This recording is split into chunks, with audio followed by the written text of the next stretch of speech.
नमस्कार। 3 दिवसीय अंतर्राष्ट्रीय वेबिनार साहित्य, शिक्षा और समाज, परंपरा तथा तकनीक का समन्वय विषय पर बहुत सारे शोध पत्र आए हुए हैं और इन शोध पत्रों का वाचन हम ऑनलाइन वेबिनार पर तो करवा ही रहे हैं, लेकिन स्थायी तौर पर इसे संजोने के लिए और अधिक से अधिक लोगों तक पहुंचाने के लिए हम छत्तीसगढ़ मित्र स्टूडियो के इस YouTube चैनल पर हम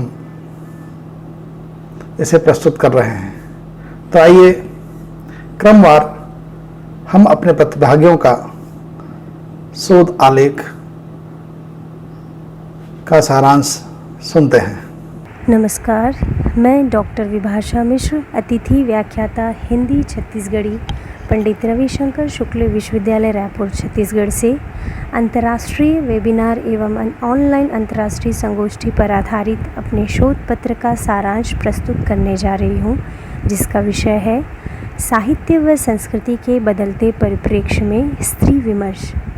स्त्री विमर्श वर्तमान समय व समाज के जीवन की वास्तविकताओं व संभावनाओं को तलाशने वाली एक दृष्टि है। समस्त जगत में स्त्री का संघर्ष लगभग समान ही है, फिर चाहे वह भावनात्मक, मनोवैज्ञानिक, नैतिक, भाषिक या फिर उसकी अस्मिता संबंधी समस्याएं ही क्यों न हो, सभी एक समान ही दृष्टिगोचर होती हैं।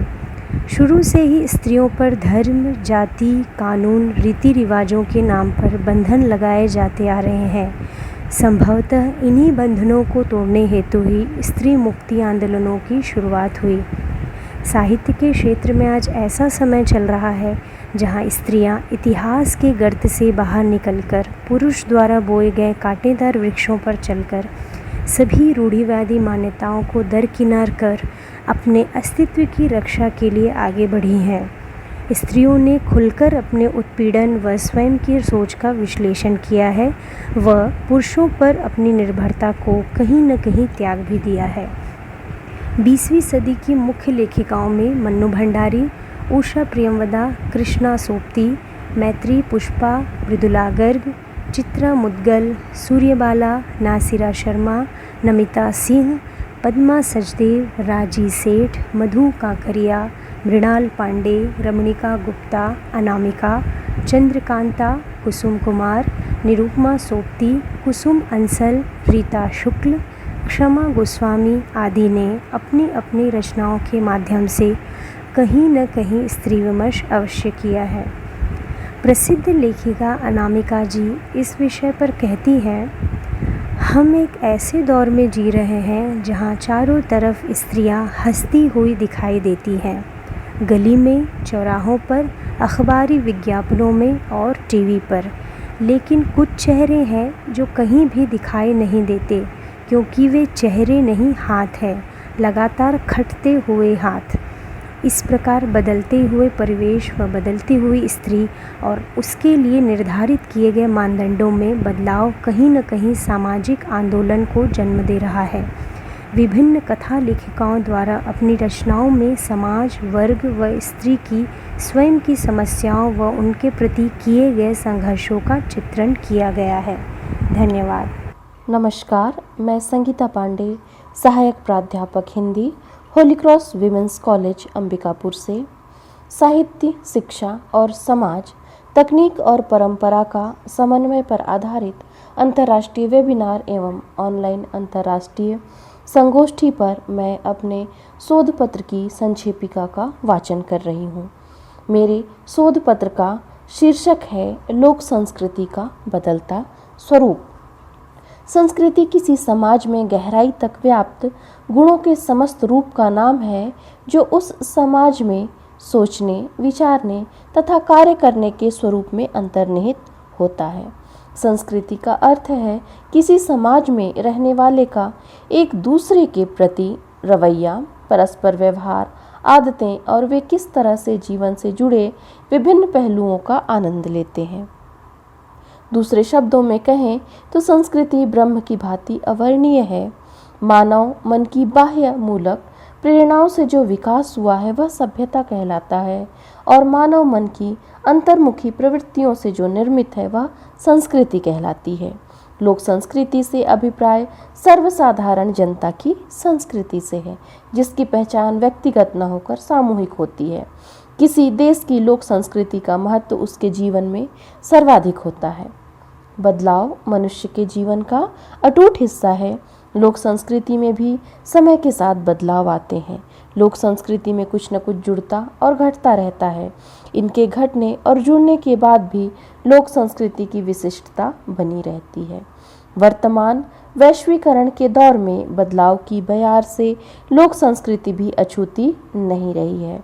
पश्चिमी संस्कृति उपभोक्तावाद ने बड़ी तेजी से पांव पसारे हैं। लोक संस्कृति पर इसका प्रभाव स्पष्ट परिलक्षित हो रहा है तथा हमारी संस्कृति का स्वरूप तेजी से बदल रहा है। इस बदलते स्वरूप में पश्चिमी संस्कृति इस तरह घुल मिल गई है और मूल संस्कृति को पीछे छोड़ते हुए अपने नए रूप में सामने आ रही है। संस्कृति के इस बदलाव से मूल संस्कृति की आत्मा छत विछत हो रही है। कुछ बदलाव अच्छे हैं तो कुछ बुरे हैं। आज आवश्यकता हमें अपनी संस्कृति को कठोर रूढ़ियों में बांधने की नहीं है, अपितु समय के साथ बदलाव को स्वीकार करने में है। जो बदलाव अच्छे हैं, जो प्रभाव अच्छे हैं, उन्हें ग्रहण किया जाए एवं जो हमारी संस्कृति को आघात पहुंचा रहे हैं, हमारी संस्कृति को नष्ट करने वाले प्रभाव या बदलाव हैं, उनको त्याग दिया जाए। आधुनिकता या बदलाव की बयार ऐसी नहीं होनी चाहिए कि हमारी संस्कृति का मूल स्वरूप ही बदल जाए। धन्यवाद। सभी को नमस्कार। मैं अजीत कुमार सिंह, दिल्ली विश्वविद्यालय से। आज मैं सुधीर शर्मा जी को बहुत आभार प्रकट करना चाहता हूं कि उन्होंने मुझे इस महत्वपूर्ण राष्ट्रीय वेबिनार, जिसका शीर्षक है साहित्य, शिक्षा, समाज, तकनीक और परंपरा के समन्वय, मेरा विषय है भाषा की सामाजिक प्रासंगिकता। भाषा क्या है? जब हम पैदा होते हैं तो कुछ समय के बाद भाषा द्वारा ही हमारे संस्कार धीरे धीरे विकसित होते हैं, पल्लवित और पुष्पित होते हैं। भाषा सिर्फ संस्कृति की वाहक ही नहीं है, भाषा संस्कृति का निर्माण भी करती है। भाषा हमारे विभिन्न संदर्भों को हल करती है, हमारी अभिव्यक्ति को वाणी देती है, पूरे सामाजिक सरोकार में अभिव्यक्त होती है। जितने भी सामाजिक संबंध है, समाजीकरण की प्रक्रिया है, सांस्कृतिकरण की प्रक्रिया है, सभी कुछ तो भाषा में ही होता है। तो भाषा कितनी महत्वपूर्ण है साफ पता चलता है। रूथ हार्टली अपने सिद्धांत में बोलते हैं कि लड़कियों के व्यक्तित्व निर्माण, अस्मिता निर्माण में भाषा का बहुत बड़ा योगदान है। वो आगे बताते हैं कि कैनलाइजेशन, वर्बल अपीलेशन, एक्टिविटी एक्सपोजर के द्वारा लड़कियों को हम लड़कियों की तरह रचते हैं और लड़कों को भी हम लड़का बनाते हैं। वास्तव में ईश्वर ने हमें भेद करके नहीं भेजा, ये भेद समाज बनाता है। इसी संदर्भ में दो से ज़्यादा रिसर्च हुए हैं। एनसीईआरटी में गौरी मैम के अंडर में रिसर्च हुआ था, उसमें उन्होंने बांग्लादेश, पाकिस्तान, भूटान पर अध्ययन किया था और बताया था कि भाषा का यूज टेक्स्ट बुक में करके किस तरीके से लड़कियों की अस्मिता का निर्माण किया जा रहा और उनको दोयम दर्जे का बनाया जा रहा। इसी संदर्भ में हम थोड़ा अस्मिता से आगे की बात करते हैं तो हमारे विषय में समाज और साहित्य कैसे जुड़ता है। साहित्य अभिव्यक्ति, आपको पता है कि साहित्य अगर समाज को देता है तो समाज से साहित्य लेता भी है। अगर हम जेंडर डिस्कोर्स की बात करें इसमें, तो साहित्य अगर सही तरीके से जेंडर को रिप्रेजेंट करता है तो ये तो निश्चित है कि जेंडर का जो पहलू है, जेंडर में जिस जेंडर में शामिल लोग हैं उनका प्रतिनिधित्व सही तरीके से समाज में जाएगा और उनको सही स्थान मिलेगा। लेकिन अगर साहित्य इन डिस्कोर्स में सही तरीके से इन जेंडर्स को, जेंडर विमर्श को शामिल नहीं करता है, हाशिए के वर्ग को शामिल नहीं करता है, तो ये लोग इनकी सही अस्मिता का निर्माण नहीं हो पाएगा, वो अस्मिता बाधित होगी। इस संदर्भ में हम किन्नर विमर्श को ले सकते हैं। आजकल किन्नर विमर्श बहुत ज़्यादा साहित्य में छाया हुआ है, तो साहित्य की सबसे बड़ी जिम्मेदारी है कि वो इन विमर्शों को ठीक तरीके से हल करे, ठीक तरीके से प्रतिबिंबित करे। इसके साथ ही अगर हम भाषा में पहचान की बात करें, भाषा हमने पहले ही बताया कि भाषा हमारी पहचान को रचती है, तो भाषा हमारी पहचान को रचती है तो निश्चित रूप से जो टेक्स्ट बुक है उसमें जेंडर में जो जेंडर बाइनरी है उसमें पुरुष और स्त्री और जेंडर बाइनरी से अदर जब हम आता है थर्ड जेंडर, गे, लेस्बियन, ट्रांसजेंडर की बात करते हैं, तो वो सही तरीके से उसमें शामिल होने चाहिए, उनकी वाणी को ठीक तरीके से उसमें जगह देनी चाहिए। इस संदर्भ में भी अनेक रिसर्च और अनुसंधान हुए हैं। मेरा कहने का मतलब ये है कि भाषा संबंधी मुद्दों को सही तरीके से सॉल्व करने की बहुत ज़रूरत है। 1948 का विश्वविद्यालय आयोग, 1952 का माध्यमिक शिक्षा आयोग, 1968 की शिक्षा नीति, इन सभी ने भाषा को सही तरीके से और उसके संदर्भों को सही तरीके से हल करने के लिए रास्ता दिखाया और सरकार को सजेशन दिया था। त्रिभाषा सूत्र भी आया, उसको 1986 की शिक्षा नीति ने आगे बढ़ाने की बात की थी। आज सरकार के सामने सबसे बड़ी समस्या ये है कि वो भाषा संदर्भों को किस तरह हल करे, क्योंकि भाषा राजनीति से भी जुड़ती है, भाषा क्षेत्रवाद से भी जुड़ती है। तो भारतीय सरकार का बहुत बड़ा दायित्व है कि जो शिक्षा नीति आने वाली है उसमें इन संदर्भों को बहुत अच्छी तरीके से हल किया जाए और जो तथ्य छूटते हैं उनको भी शामिल किया जाए। तो ये बताना बहुत ज़रूरी होता है कि भाषा जिन संदर्भों को लेकर चल रही है वो संदर्भ किस तरीके से हमारे दैनिक जीवन की ज़रूरतों, हमारे आचार व्यवहार और सभी को प्रभावित करते हैं। इसलिए हमारी प्रमुख जिम्मेदारी है कि भाषा संबंधी मुद्दों को सही तरीके से हल किया जाए, चाहे वो सामाजिक स्तर पर हो, चाहे वो राष्ट्रीय स्तर पर हो, चाहे वो वैश्विक स्तर पर हो। मैं फिर से सुधीर शर्मा जी का आभार प्रकट करता हूं कि उन्होंने इतने बड़े नेशनल सेमिनार में मुझे अपना पेपर प्रेजेंट करने का मौका दिया। नमस्कार और धन्यवाद। आदरणीय विद्वज्जनों, इस वेबिनार के संयोजक डॉक्टर सुधीर शर्मा जी, आयोजन सचिव डॉक्टर त्रिशा शर्मा जी, सलाहकार विशेषज्ञ डॉक्टर संदीप अवस्थी, शोधार्थियों व विद्यार्थियों को मेरा अभिवादन। महामारी की विभीषिका से जूझता वर्तमान युग आशंकाओं व अनिश्चितताओं से ग्रस्त है। विश्व की बड़ी से बड़ी अंतर्राष्ट्रीय शक्तियां भी इस समय इस आपदा के सम्मुख नतमस्तक हैं। इस अनपेक्षित समय में समाज में परिलक्षित होते कारुणिक दृश्य कल्पनातीत है। आज वैश्विक ऊहापोह की ऐसी स्थिति है जिससे उबरने का प्रयास सभी कर रहे हैं। ऐसे में ज्ञान की विभिन्न धाराओं का भी दायित्व है कि वह अपने भीतर संचित बहुमूल्य कल्याणकारी तत्वों के माध्यम से समय और समाज को एक नवीन चेतना, वैचारिक क्षमता, आशा, आत्मसंयम, आत्मचिंतन, विवेक, आध्यात्मिक वृत्ति, अनुशासन, व्यवहार व संस्कार आदि से परिष्कृत करें, जिससे विश्व में एक नूतन सृजनात्मक शक्ति का विकास संभव हो सके। भारतीय स्वदेशी जीवन शैली की महत्ता ने आज वैश्विक सांस्कृतिक परिवर्तन का आवाहन किया है। भारतीय संस्कृति का प्रमुख स्रोत वैदिक वाङ्मय रहा है, किंतु वेदों के गूढ़ विषय को जनसाधारण तक पहुंचाने का माध्यम पुराण साहित्य रहा है। पुराण भारतीय संस्कृति, सभ्यता, धर्म, परंपरा, दर्शन आदि का तो विश्व ज्ञान कोश है ही। इसके अतिरिक्त पुराणों के अंतर्गत गणित, विज्ञान, रसायन, वनस्पति, वास्तु, प्राणी, कृषि, पशु व चिकित्सा विज्ञान आदि विभिन्न विषयों का ज्ञान, तकनीकी चिंतन आदि हुआ है, जिनका ज्ञान निरंतर मानव उपलब्धियों का संवाहक रहा है। किंतु आज इस वैश्विक महामारी के संदर्भ में यह मार्गदर्शक भी सिद्ध हो रहा है। पुराणों में उपलब्ध उन्नत ज्ञान विज्ञान की तकनीक में, जिसने न केवल मनुष्य अपितु पर्यावरण, पशु पक्षियों व विश्व कल्याण की महती कामना को प्रतिपादित किया है। उदाहरण स्वरूप छांदोग्य उपनिषद में मन, संकल्प, चित्त, ध्यान और तकनीकी विज्ञान की उपासना को श्रेष्ठता प्रदान की गई है, जो वर्तमान संदर्भ में भी प्रासंगिक है।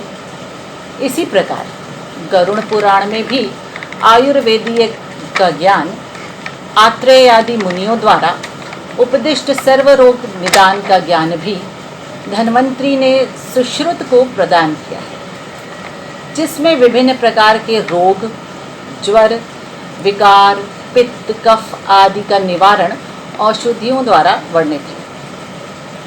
स्नान आदि विधि के माध्यम से शारीरिक व मानसिक रूप से औषधीय संताप हारक स्नान का विधान भी निहित है, जिसके लिए स्नान के जल में तिल, मृत्तिका, पुष्प आदि का संपादन आवश्यक है और विज्ञान व परंपरा भी इस तथ्य को प्रमाणित करता है।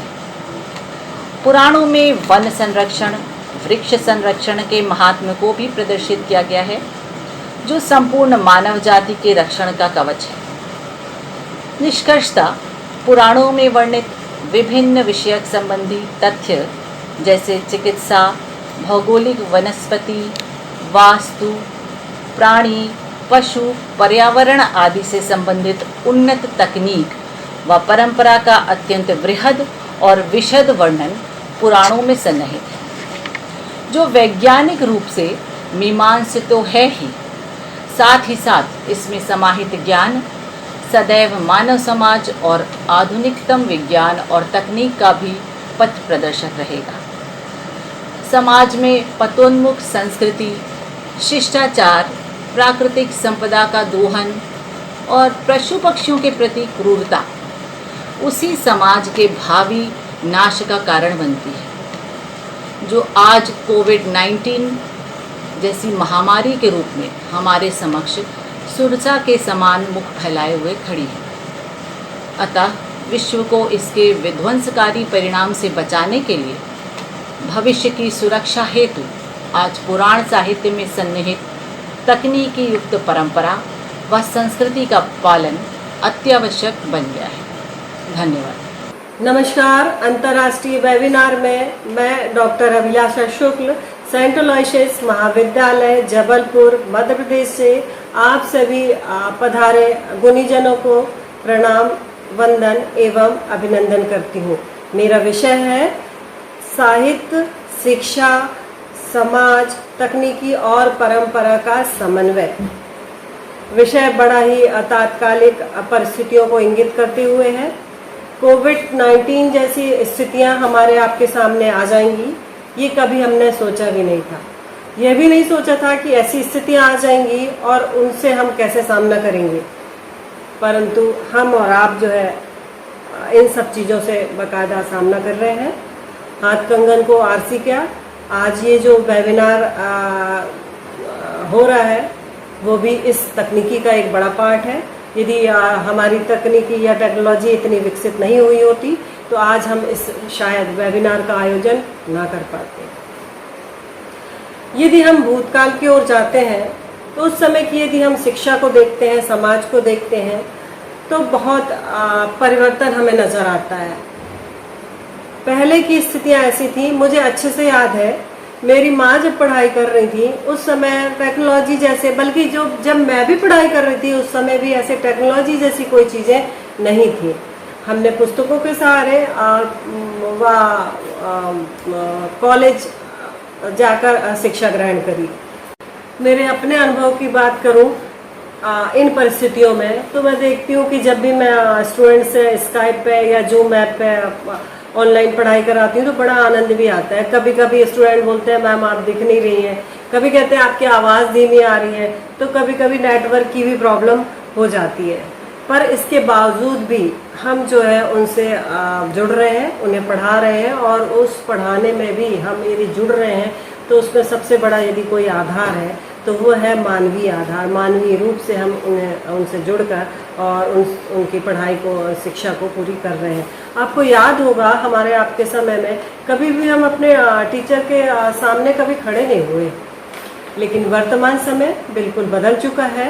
ये तकनीकी युग है, और हमें अपनी संस्कृति से समन्वय बिठाकर उनसे जुड़ना अति आवश्यक है। अब शिक्षक बच्चों के साथ, बच्चे शिक्षक के साथ एक दूसरे से जुड़ रहे हैं, एक दूसरे को समझ रहे हैं और उनकी भावनाओं की कद्र कर रहे हैं। आज शिक्षक बच्चों की समस्याओं को सुनते हैं, समझते हैं व उनसे उन्हें हल भी करते हैं।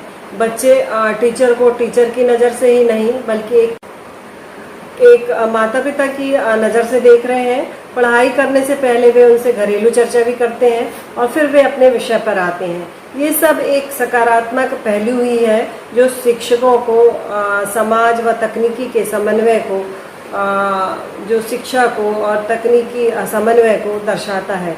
आज समाज का एक बड़ा तबका जो है ऑनलाइन सुविधाओं के माध्यम से सामानों की खरीदारी कर रहा है, परंतु अभी भी बहुत सारे ऐसे क्षेत्र हैं जहां से सुविधाएं पर्याप्त रूप से नहीं पहुंच रही हैं।